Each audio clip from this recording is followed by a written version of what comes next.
So I thought I was just going to do one video for today, you know, on YouTube. I did it last night. And looked around a little bit. Saw a couple things. I could do another video. But you know what? Nah, I'll stop. It was kind of a long video yesterday, which of course you're going to see first today. And I do my normal thing. I sit in my car, open my little phone, you know, my internet, and just quickly check a couple of sites, Zero Hedge, Silver Doctors, you know, some others. And just some of the top, you know, not even top, just the first few articles they just posted. I'm sitting here reading this, telling myself, do people really think September, October just came, we're on that date, that time frame, and there's nothing to be concerned about? All these years, all this stuff pointing to September, October 2015, Lindsey Williams saying you better be out of the market, you better have your stuff together by the middle of September because it's going down. And I just want to read a few of these. The most recent, which was posted a half hour ago, Iran sends thousands of troops to Syria for Russian-backed assault on key city. When's the last time you heard Iran sending in troops to attack or whatever, help any other person, just any military type of thing? When's the last time you remember hearing that? And I'm sitting here thinking to myself, once again, Martin Armstrong said this particular cycle, 2015.75, which is October 1st, 2015, also contains a war cycle in it. But the key cycle is the world's sovereign debt crisis. Begins October 1st. According to his chart, which hasn't changed ever in years and years and years and years and years. Didn't have to extend it, or well, we're remodifying some stuff. Nope, it's been the same ever since. And as Gerald Celente has been saying, I've said this, I always repeat it, when they have nothing else left to do, the economy is in shambles, they can't hide it as well as they could anymore, they're finished, they take you to war. Now Iran, and again, what happened on the very first day, October 1st, was the time frame of his cycle, Martin Armstrong, which contained a war cycle, he said in it.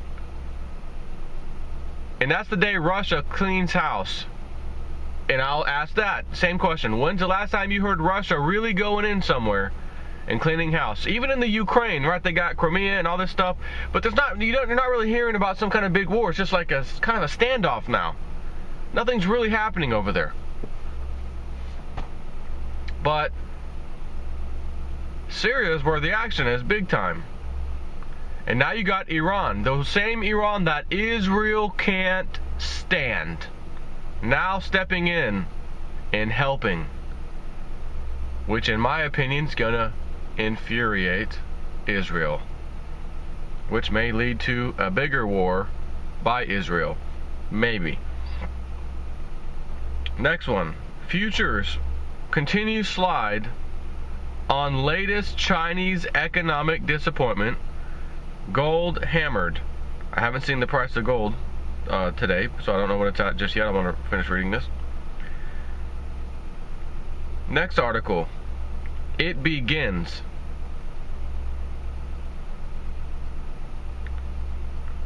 It begins. Managed high yield bond fund liquidates after 17 years. Since its inception in June 1998, UBS's managed high yield plus fund survived through the dot-com and the telco collapse and the post-Lehman credit carnage, 2008, and a little after that.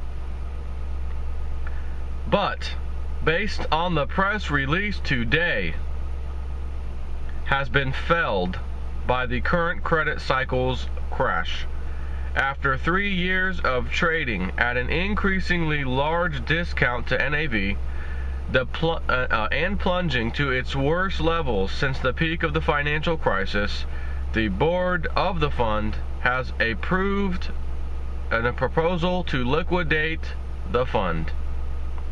While timing is unclear, this is the worst case for an increasingly fragile cash bond market, as BWICs galore are set to hit with, quote, liquidity thin to zero. It's over. As the fund statement reads, Managed High Yield Plus Fund Inc., the fund, announced today that the board of directors, the board of the fund, has approved a proposal to liquidate the fund in 2016, subject to shareholder approval. After careful deliberation and a thorough review of the available alternatives, and based upon the recommendation of UBS Global Asset Management America Inc., UBS AM, the fund's manager, the board, has determined that liquidation and dissolution of the fund is the best interest of the fund. Further information regarding the liquidation proposal, including the plan of liquidation, will be included in the proxy materials that will be mailed to the fund's shareholders in advance of the shareholders meeting. This is a nightmare for the credit market, where, as we, Zero Hedge, noted previously, quote, liquidity is thin to zero. He says, discussing illiquid corporate credit markets is easier if you find yourself among polite company. You see, the lack of liquidity in the secondary market for corporate bonds is a somewhat benign discussion, because although it unquestionably stems from a noxious combination of regulatory incompetence and irresponsible monetary policy, myopic corporate management teams, and the BTFD crowd, not to mention EFT users, or ETF users, will have also played an outsized role, so there's no need to lay the blame entirely on the masters of the universe who occupy the Equals building and the liquidity providing high-frequency trading crowd that's found regulatory capture to be just as easy as front-running. But while explanations for the absence of liquidity vary from market to market, the response is becoming increasingly homogeneous. Or is that homogeneous? Almost thought I was reading the back of a milk carton. Homogenized milk. Put simply, market participants are simply moving away from cash markets and into derivatives. Where market depth has disappeared. It's become increasingly difficult to transact in size without having an outsized effect on prices. This means that for big players, like fund managers for instance, selling into ever thinner secondary markets is a dangerous proposition. And not just for the manager, but for the market prices in general. In treasury markets, traders have turned to futures to mitigate illiquidity, while corporate bond fund managers utilize ETFs and other portfolio products to avoid trading the underlying assets. With the stage thus set, Bloomberg has more on the move to smaller trades and cash market substitutes. And it says sometimes less is more, at least according to investment managers trying to navigate Europe's credit markets. 24 Asset Management capped a, which I guess that's the name of them, 24 Asset Management capped a bond fund to new investors at £750 million, or $1.2 billion. And JP Morgan, my all-time favorite, JP Morgan Asset Management, which is marketing a £128 million fund, said smaller investments are more flexible in a sell-off. Other managers are also limiting the size of their trades and using derivatives to avoid getting trapped in positions. It's become more difficult to buy and sell securities as Greece's financial crisis curbs risk-taking and dealers scale back trading activity to meet regulations introduced since the financial crisis. The BIS, or Bank for International Settlements, warned of a liquidity illusion in June because bond holdings are becoming concentrated in the hands of fund managers as banks pull back. Liquidity is generally poor in corporate bond markets, and in the UK market it's thin to zero. Without enough strong liquidity, it's hard to execute bond trades in sufficient size or price to move portfolio risk around quickly or cheaply. There's another last piece here. The Netherlands-based asset manager avoids owning large concentrations of a single bond and uses derivatives such as credit default swaps, which is insurance on other people's bets of derivatives, or futures that are easier to buy and sell, said Hans van Zwal, a portfolio manager. We really want to stay away from positions we can't get out of, he said. So you go into the derivatives market. You poor soul. The conundrum here is that the more reluctant market participants are to venture into increasingly illiquid cash markets, the more illiquid those markets become. Of course, this should not be a total surprise in light of the near record up-downgrade ratio. And he says credit rating firms are downgrading more U.S. companies than any other time since the financial crisis. And measures of debt relative to cash flow are rising. So credit rating firms are downgrading more United States companies' debt, or not debt, but them, more than any other time since the financial crisis of 2008.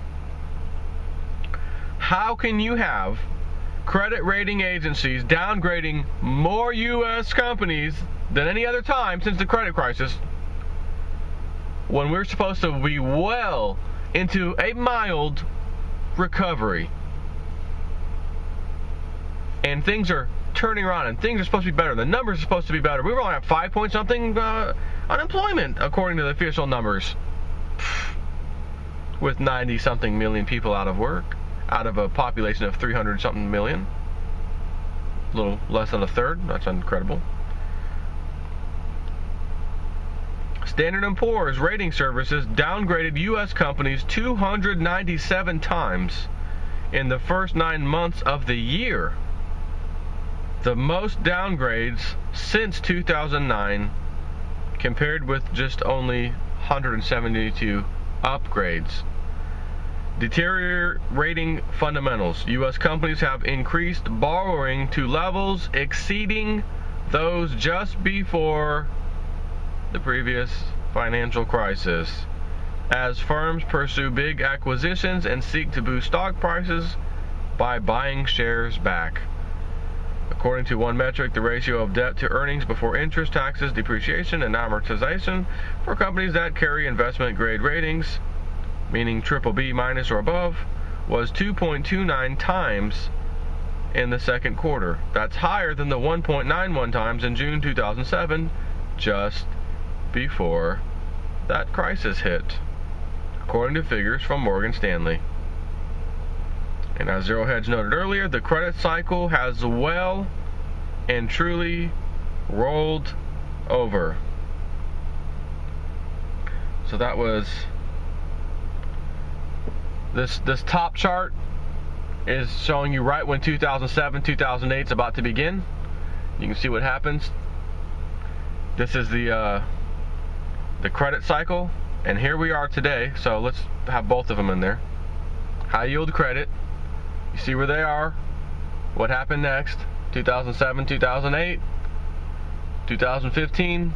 Looks kind of similar, doesn't it? Wonder if it's going to start doing that here shortly.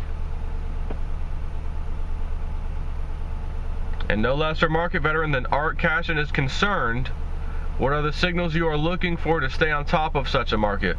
I continue to monitor the high yield market and see where that goes. The high yield market has been some concern of mine the last several weeks. If that begins to show appreciable weakness, then I would think the caution flags stay up. Well, Art, I believe the caution flags should stay up.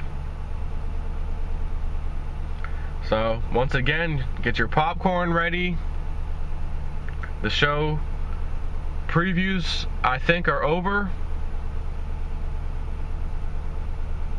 And now, the show, the party, etc., is really, truly starting.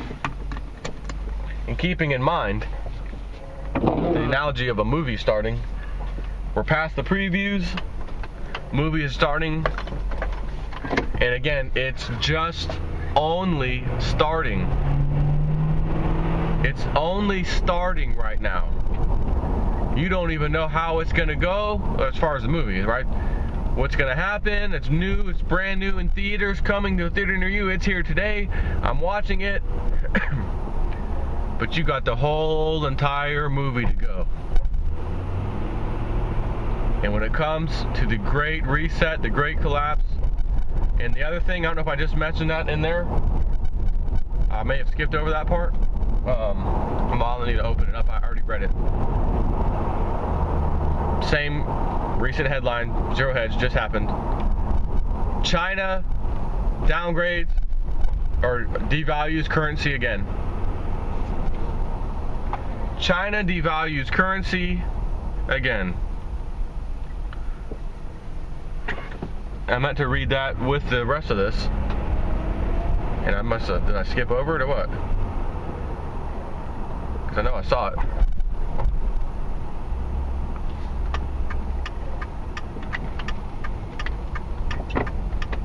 Gold jump. Okay, this is earlier than the other one. Gold jumps. So this was yesterday evening. Gold jumps as China devalues yuan by most in 2 months, quote, boost reforms of corporate bond bubble. Let me just stop here for 1 second. Asia Pac stocks are extending losses in early trading as it appears our fears about the Chinese corporate bond market bubble are also on the minds of Chinese regulators as they look to boost reforms.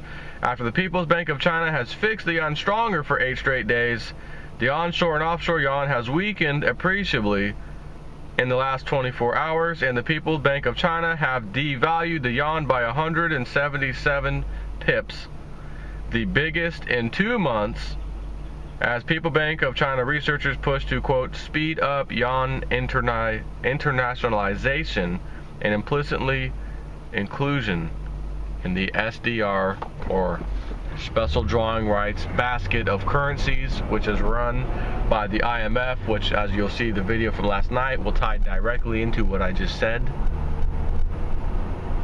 The IMF, they have the third largest, at least on paper, on record, the third largest amount of gold. More gold than every other country in the world except 2, Germany and the US. According to our numbers, we are top dog with gold. Naturally, it remains to be seen if we're just blowing smoke, if that's a real number, etc. Maybe we have this gold somewhere. I know we got other people's gold. And I'll tell those other people, good luck getting your gold back in an emergency situation. You ain't getting it back. Just ask Germany how that went for them. But anyways, they say United States, #1 holder, 8,000 tons or something. Then Germany, I don't remember the number they have, maybe 4,000 something. And then third is the IMF with 3,000, around 3,000 tons or 2,800. Yeah, my nose itches. And I said it last night, and I'll say it again. Anyone who thought getting precious metals was a bad idea, they haven't gone anywhere, they push them down, they manipulate them, why should I get into it? Because they know The club knows at the end of this paper fiat backed by nothing currency system, at the very, very, very end, when it's game over, not almost game over, not starting to be game over, but it is game over, the next thing that they push in front of you, you will never accept and say, let's all try that again with a new unbacked fiat currency system, even though it's a basket of currencies this time. They're backed by nothing. Oh, look what just happened. The whole world crashed and the markets are you crazy? No. They're not crazy. They already know. Which is why they've been stockpiling precious metals. That's why the IMF has gold galore. It has more gold. This is a private company. Essentially, this is a private for-profit company. This isn't a country. Hell, even the Vatican's a country. Vatican City. For God's sakes. We're talking a private organization has more gold than 90-something% of the world's countries. Minus simply 2 of those. United States and Germany. Why in God's name would a privately owned company known as the International Monetary Fund be stockpiling gold all this time just to have it sitting there? United States dollar is the world's currency. China is up and coming. They don't need to be in that basket, right? They can handle this themselves. But as you just read, and I mentioned yesterday, first they weren't allowed to be in the basket of currency, China's dollar. Then all of a sudden, out of nowhere, we changed our mind. It can be inside this basket of currencies, as a matter of fact. So we're up, devalued most in 2 months. Devaluation occurred. More pressure on the U.S. dollar all of a sudden, and other countries, because as China, it's a race to the bottom. Remember, when it comes to currencies, and you devalue. Now us, on the other hand, we don't need to devalue. We still have our strong dollar policy, which simply is the big portion of the world still, even though they're falling, left and right, still uses our dollar. Once again, you look at Venezuela, you look at Brazil. Their dollar went 4-1 with ours recently. Venezuela's now over 6-1 with ours. It is painful over there in those countries and many others because their currencies are devaluing against ours. Ours, if you look at our dollar index, which again, it's always against a basket of other currencies, most notably the euro. So it's all dollar indexes, 90-something, we're doing great. You're comparing it to some other turd. Your turd looks great. Well, compared to what? This other turd. What about the rest of the world? Well, they don't even count. So anyways, IMF has all this gold, tons of gold, sitting there on standby. We don't do anything with it. We just store it because it's fun. Like Ben Bernanke said, the Federal Reserve stores gold because of tradition. And he's right. Tradition is right because traditionally, when the paper fiat, again, backed by nothing, currencies fail, they know that whatever currency comes after it must and will be backed by gold, precious metals. So the IMF has put itself in the position, knowing way in advance, when all hell breaks loose and the world's economies and all the dollars of the world start crashing and it's a fight to the bottom and devaluations and currency wars and trade, all this stuff happens and it finally, oh my God, this is brutal, fix this, help us, God help us. The elite will say, okay, we're ready to help you. IMF's going to be the new world reserve currency with heavily Chinese yuan in it, but the US dollar and other dollars I'm sure will be in there. And as Lindsay said, it'll be based on a country's assets where your revaluation of your dollar will come into play. So when I see the United States supposedly has 8,000 tons of gold, number 1 in the world, second Germany, and third the freaking IMF, it lets you know that's why we have that gold. That's why the IMF has that gold, and that whatever pain and suffering we're going to be going through in this transitional phase, which is purposely done so that you do feel the pain and suffering, so that you beg your politicians to fix it and make the pain stop. And they say, well, the only solution we have is to break what the Constitution says, which is that Congress shall coin and set the price of said coins, which again, 10th Amendment said gold and silver, nothing but gold and silver, shall act as currency. So we're going to have to completely break that off and say, because the pain's so bad, you guys are begging us to fix it, and we're going to fix it, but the solution is to use a new currency system known as the SDR, special drawing rights, from the IMF. It's backed by gold. Our currency will be a part of their currency, and that's the new system. And everyone else, since the IMF's not going to be printing dollars, you can see where they want to slip in digital only, transactions, no more cash, no more nothing. You could see them wanting to push that. I'm not sure how that's going to go, but I do know that that's what they're going to try to do. And no matter what currency comes, even if it's in our own country and it doesn't work, and the people, I almost said throw out the politicians. That's not going to happen. Whatever, it just doesn't work. And we have to come up with our own currency to replace the old US dollar. It will be backed by precious metals, because fiat will not work after the destruction that takes place. So again, September, October has come. We're in October right now currently, about halfway through the month. More things have happened that are in pretty big importance to me, that let me know these dates are right. When Lindsey Williams said September, October time frame throughout to December of 2015, that's when he was told the crash would take effect. When you see all these problems with the Glencore, the Trafigura, Deutsche Bank, now we've got this other, bond, this fund is going bye-bye, trying to find this liquid, liquid markets, and they're all illiquid. Everyone's rushing the derivatives as the safe haven. Are you kidding me? You can see this is, it's like running to a bomb, leaving a smaller firecracker to run to a bomb, so to speak. This is crazy, but that's it. Unbelievable. Take care.